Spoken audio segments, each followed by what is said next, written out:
세 번째 세션입니다. 이주민들을 대상으로 하는 선교의 세션입니다. 저는 이주민 선교사인 문창선 선교사라고 합니다. 이 세션 3은 정책위원들 중에 우리 GMS의 전철용 목사님, 그리고 OM의 조은태 목사님, 그리고 TIM, 팀의 우리 한충희 목사님, 그리고 KWMA의 박래동 목사님, 이렇게 함께 지혜가 모아졌고 또 기도가 모아졌고 제가 대표해서 이 자리에 섰습니다.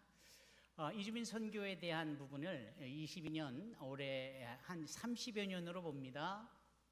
30여 년 동안 여러 가지 한국 선교계에 이주민 선교에 비친 모습이라든지 또 이해하는 부분은 여전히 좀 어정쩡한 모습이 없지 않아 있지 않습니까? 이제 그럼에도 불구하고 현재 한국 선교 연구원에 따르면 크림에 따르면은 1129명의 이주민 선교사가 계십니다. 그리고 필드에서 돌아온 선교사님들 가운데 67분이 이주민 선교로 전향을 하신 경우도 있고요. 이렇게 애쓴 분들의 수고가 있었습니다. 그래서 이주민 선교연합회라는 이선한, 또 그 이후에 킨이라는 또 다른 연합회, 그리고 3년 전에 또 업데이트되어진 Korea Immigrant Mission Association, 이 키마라는 연합회가 자구적으로 연합회를 이루어가고 있습니다. 잘해보려고 했던 거고요. 그런 점에 있어서 로잔 디아스포라하고도 우리가 파트너십을 맺고 있고, 미국 프론티어 벤처스의 이주민 쪽에 관련된 넥스트 무브 팀하고도 저희들이 파트너십을 가지고 있고, KWMA가는 당연히 그렇고요. 그리고 최근에는 저 말레이시아, 우리나라보다도 2.7배나 많은 이주민들이 있는 곳이 말레이시아인데, 그것의 말레이시아 디아스포라 네트워크가 우리 한국 키마에 함께 연합을 하고자 손 내밀어 우리가 파트너십도 행했습니다. 어디 그 분인 줄 아십니까?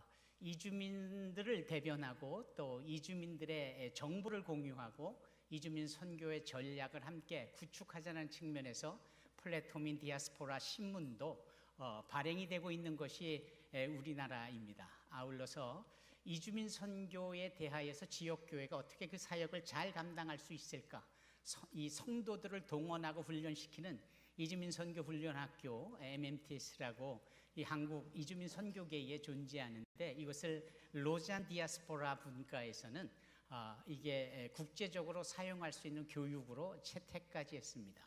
한국 선교계가 그렇게 큰 관심과 마음을 두지 않는 상황에서도 이주민 선교사들의 고군분투가 있었고 주님의 인도하심으로 이런 약진이 있었습니다. 이런 점에 있어서 우리들은 소망을 품습니다. 어떤 소망이냐면 좀 더 많은 이주민 선교가 저변적으로 확대가 되어져서 지역교회들이 이 사역에 참여하는 소망을 갖고 있습니다. 그리고 여전히 고착되어진 선교의 상황 속에서 선교에 대해서 조금 덜 인정해 주시려는 부분이 존재하잖아요.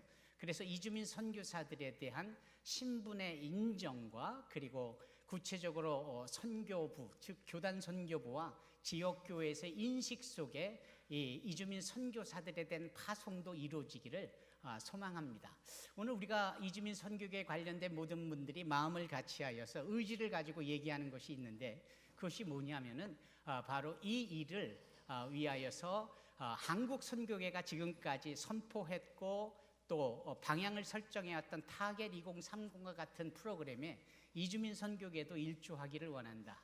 특히 사도행전 11장에 등장하는 그런 무명의 성도들로 인하여서 초대교회 선교가 왕성하게 발전해갔던 그 부분을 우리가 재현하기를 원합니다. 그래서 이주민 선교를 교회 성도들이 당신들의 교회에서 일을 얼마든지 할 수 있도록 우리가 도전을 줘야 되는, 그리고 그 일을 우리가 제시해 주길 원하는 의지를 가지고 있습니다. 그래서 지금 이 3세션부터는 그 부분을 우리가 논하고자 합니다. 구체적인 그림보다 아주 실제적으로 매크로적인 시각과 마이크로적인 시각을 함께 나누어서, 그럼 어떻게 하면 되는데, 우리 성도들이 그 일을 어떻게 손쉽게 인볼브를 할 수 있는가? 바로 환대와 이마고 데이, 하나님의 형상을 따라가는 것, 이번 주제에 걸맞는 이주민 선교에서는 이 핵심적인 사역이고 내용이고 방법이거든요. 그래서 이 분야의 이론가로서 또 이 분야의 실행가로서 또 이주민으로서 그 한국교회가 주는 환대에 대해서 경험해 본 이주민이 그리고 이주민 선교 사역의 동원가로서 네 분이 나오셔가지고 이 말씀을 나눌 겁니다. 거기에 강력한 도전이 있기를 바라고요. 여러분들이 테이블에서 식곤증 없이 이 말씀을 제대로 들으셔야 될 이유는 저희가 정확하게 1시간 뒤에 테이블마다 소위 이 발제자들의 말씀을 근거로 관계된 말씀으로 질문 5가지가 주어지고 그 5가지 주어진 내용을 가지고 여러분들이 스스로 그 테이블의 패널이 되어져서 충분히 의견을 나누셔야 하거든요. 그러려면 귀담아 들으셔야 합니다.